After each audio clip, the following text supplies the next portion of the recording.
Want to get better in GD? Sick and tired of hearing, yo, just click and don't die?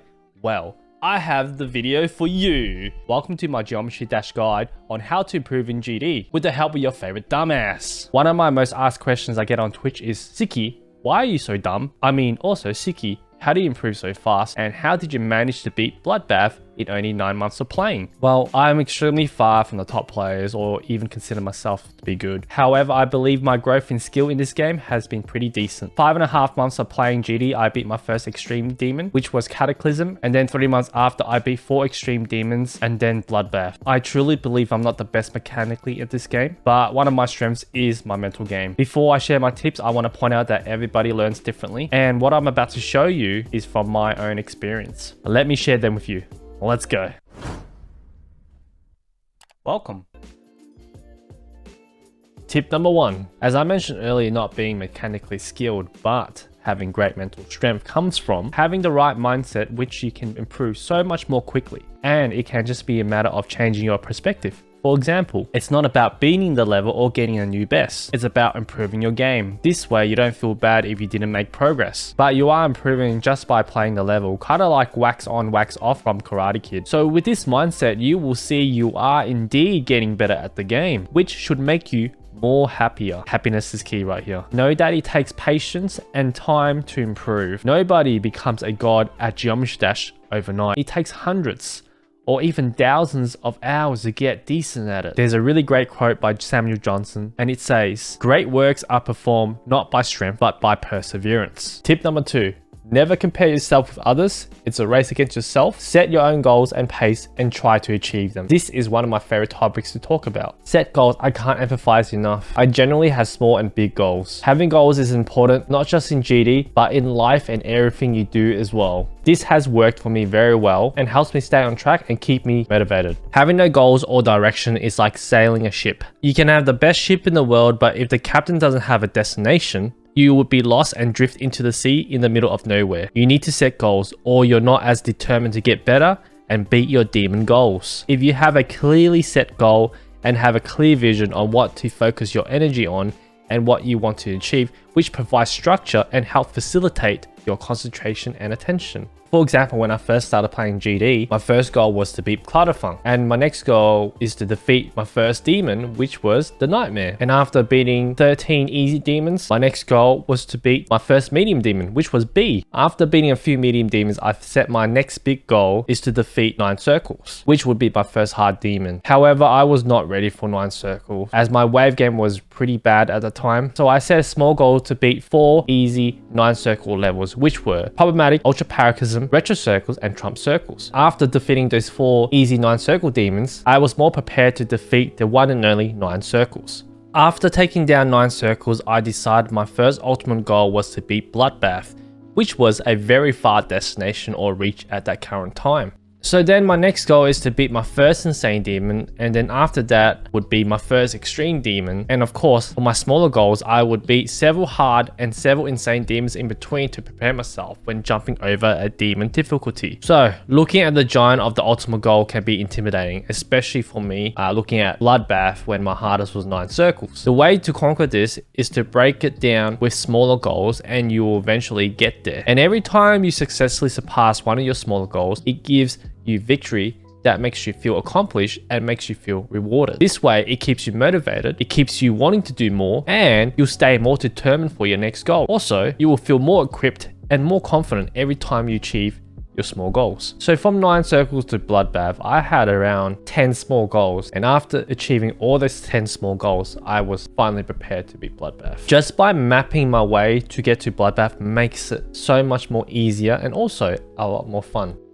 Having one ultimate goal is not ideal in my opinion, because once you reach there, many people will get bored because they got nothing to work on or look forward to, which results in being bored of the game. So what I recommend is once you reach your ultimate goal, prepare for another ultimate goal. For me, I've beaten Bloodbath as my ultimate goal, and I have my next ultimate goal, which I will reveal in the future. Tip number 3. My suggestion is to do at least 5 to 15 demon difficulties before jumping to the next difficulty. Here are the ratings of the demons. Some others have suggested more, but I'll say at least 5 to 15. Now, I understand there are people have made huge jumps and skipped demon difficulties. For example, jumping from a hard demon to an extreme demon without playing any insane demons is a big jump. I know people who've done big jumps like Decode to Windy Landscape, Liak to Wasseretta, and I even heard some people jump from Windy Landscape to Bloodbath, which is nuts. These are extremely rare cases. Sure, we do hear from a few people that actually made it with extreme dedication, while the rest of hundreds or even thousands of people try to do big jumps but never achieved it, or even going to quit the game from being demotivated and feeling devastated. There was one guy named Mefui who tried to jump from Decode to Sonic Wave and died at 98% and quit the game for good. Speedy Muffin was one of the successful ones who made big jumps, and he jumped from Succuban Hell to Keynos, and he said, playing Keynos have been so physically and mentally exhausting, and I would never recommend anyone do anything like this. I would have to drink an energy drink just to be able to play it. Now, I'm not saying don't do big jumps. I do jumps myself, and I believe jumping to challenge yourself is great because it gets you out of your comfort zone and forces you to get better at the game. What I'm saying is doing crazy, ridiculous jumps is extremely tough. What you will have to go through can be mentally draining and heartbreaking. The reason why I'm telling you this is not to say, no, don't do it. It's just that I don't want to see you get discouraged and don't enjoy the game anymore. We Dashers want to see you stick around. Now, can I stop any of you from doing big jumps? No, of course not. You do you. If you really believe in yourself and you feel you can do it, hey, go for it. So what do I recommend? If anyone wants to improve or unsure which direction to go, my advice is do at least 5 to 15 each demon difficulties before moving up. For example, 5 to 15 easy demons, and then 5 to 15 medium demons, and so on. This way, you will build a solid foundation and you'll be more prepared when you're making the next jump to the next demon difficulty. Now, you don't have to follow exactly this way. You could do more, you could do less demons before jumping, but it's entirely up to you. When you feel ready, then go for it. This is simply just a recommendation. Tip number 4, get better at sight reading. For me, I started getting better with sight reading when I started to beat daily levels without practice. This forces you to play with no muscle memory and just focus on pure reacting to incoming obstacles. Here's a chart. I must shamelessly say I didn't know all the orbs until later in the game, and this is why I was so bad at sight reading. This is a cheat sheet that I made, that I put together. It still helps me even today because I'm a boomer and I forget stuff. Like I said earlier, this is very, very useful for people who are getting into Geometry Dash or people who are just want to get better at sight reading. So yeah, I'll explain a bit of this cheat sheet. It includes jump pad, jump orbs, and portals. So you got the pink jump pad and also the pink jump orb, which launches a small height, and the yellow jump pad and the yellow jump orb launches a medium height, and then the red launches a large height. The blue inverts gravity. The green also inverts gravity, but it deflects your icon first and then inverts gravity. So the black orb pushes you towards your gravity. These dash orbs pretty much just hold for a linear motion. So the pink dash orb works the same as the green dash orb, but it just inverts gravity. So let me show you a visual representation. Small jump, medium jump, large jump, invert gravity, normal gravity. Small jump, big jump, large jump, gravity switch, gravity switch, gravity switch, gravity switch again, gravity switch. And it goes up here. So the portals for the game modes or the icons is pretty straightforward. You got green portal for cube, then you got pink for ship, red for ball, orange for UFO, blue for wave, white for robot, purple for spider. And then coming down here, you end up with 5 different portals. The first one is a gravity portal. The yellow portal inverts gravity, and then blue goes back to normal gravity. And then you got the mirror portal, which is reverse direction, and then goes back to normal direction. And then you got the mini portals, which where the pink portal changed into a mini icon. The green puts it back to normal size icon. Then you got the dual portals with 2 different game modes or 2 different icons. And then when you get into the blue dual portal, it pretty much goes back to 1 icon. And then last, you got the teleportation portals. Can I call them teleportals? So the icon goes into the blue portal and then out the orange portal. Inverts gravity, normal gravity, mirror direction, normal direction, mini icon, normal icon. You got the wave here, and then you got mini wave, normal wave. You got the dual ends, and teleportation. I have this cheat sheet printed because it helps a lot, and I recommend you should print this as well and leave it beside your computer or stick it on a wall where you can see it. I'll leave a link down below so you guys can download the cheat sheet. If there's any errors that need to be changed, let me know. Yeah, and feedback would be very appreciative. Thank you. Tip number 5. This goes for PC players or if you guys have decent mobile phones. Record your gameplay. A lot of times when I play, it takes me ages to find out what I'm doing wrong at a certain part of a level. I usually ignore this and say to myself, oh, I'll eventually find out. This is me being stubborn, and with this attitude, it takes me so much longer to find out what I'm doing wrong, and therefore it takes longer to beat the level. My advice is using a recording software like OBS Studio or GeForce Experience. So when I'm going through levels where I would record at certain places and I don't understand how I die like from 10 to 50% of the time, I would go back and look at the footage and watch it in half or quarter speed to see how I died there. When I do this, I always find out what I did wrong and try not to replicate my mistakes. This is super effective as I don't need to worry about it anymore or rely on luck to get past that certain part. I'll show you some examples. So I remember this part of Magma Bound, I couldn't figure out what I was doing wrong for a little bit until I recorded and look back at the footage at like quarter speed. I'll show you which part. So that's how you normally do it. So you normally go like this, right? That's how you get past it. But some of the times I did this, I'll try to replicate it. Oh, there we go. So you guys saw that. Let's look at the footage quarter time speed. So I basically landed on the edge instead of the jump pad. It was almost impossible for me to see it in game at 4 times speed, but once I slowed down the footage, I understood what I did wrong and learned to click a little earlier there. And since then, I never died there again.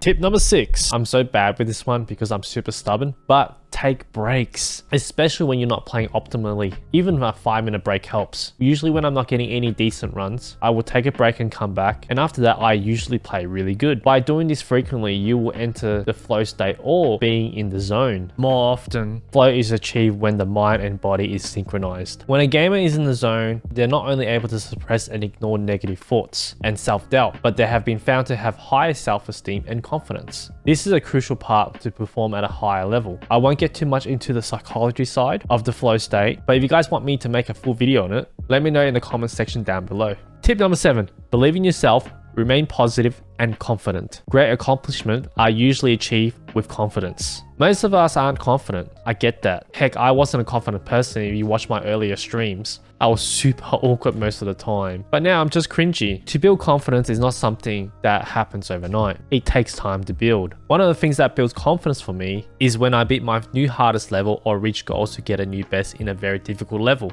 or that I see improvement over time, and which gives me the confidence and the motivation to keep going. Being consistent and building muscle memory also boosts my confidence as well. So the moral of the story is, and I know you heard it 100 times, but there's truth to simplicity. The more you play, the more confident and better you'll get. Tip number 8. I know this sounds cliche, but don't worry about attempts. What I love to say on stream or to myself is, every attempt gets you closer to victory. This is a good way for me to push through a level, especially when I've been stuck on it for a while. So instead of seeing the level being too hard or impossible, I remind myself with every attempt gets you closer to victory. Another advice which I do for myself, and I know other streamers do this too, is to not look at overall attempts until I beat the level. This basically gives me one less thing to worry about. Tip number 9.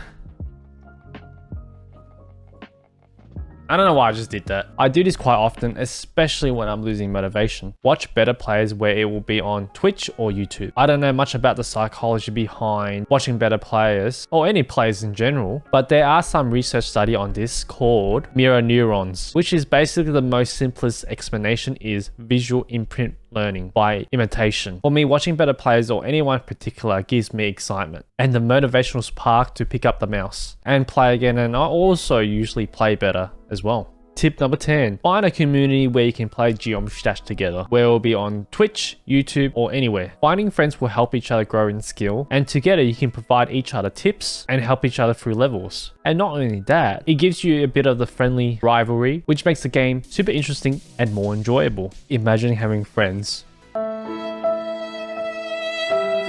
I'm I'm going to remind you one more time, every attempt gets you closer to victory. So that concludes my 10 Geometry Dash tips. Comment down below if there are any tips that helped you out, or feel free to share any of your tips as well. If you disagree with some of the tips that I shared, let me know. Hopefully this has inspired you. And if it did, support me by leaving a like, subscribe, and hit the notification bell to never miss my future videos. Want to have a live chat with me, Geometry Dash, or streaming in general? Jump over to Twitch. I'll leave my Twitch link down below. Well, I'm excited to see all your journeys in the future. Thanks for watching. Stay awesome. Siki out. Laters.